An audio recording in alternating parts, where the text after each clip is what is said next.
સુરતમાં પ્રગતિ IT park પાસે પતિ પત્નીનો જાહેરમાં ઝઘડો. પતિએ પત્નીને 4 થી 5 તમાચા મારી દીધા. સમગ્ર મામલે પ્રવીણ ગોળકિયા સામે ફરિયાદ નોંધાયા. પોલીસે એક ધરપકડ કરી. ફરિયાદી હિરલ ગોળકિયાના લગ્ન 2010માં પ્રવીણ ગોળકિયા સાથે થયા હતા. લગ્ન જીવનમાં હિરલ અને પ્રવીણને 12 અને 16 વર્ષની 2 દીકરીઓ છે. 2019થી હિરલને પોતાના પતિ સાથે અણબનાવ થતાં તે પોતાની મોટી દીકરીને લઈને અલગ રહે છે.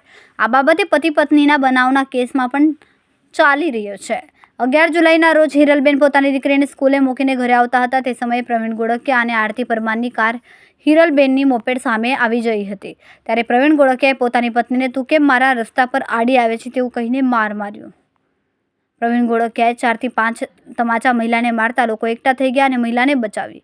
સમગ્ર મામલે ઉત્તરાણ પોલીસ સ્ટેશનમાં પ્રવીણ ગોળકિયા અને આરતી પરમાર સામે ગુનો નોંધાયો હતો.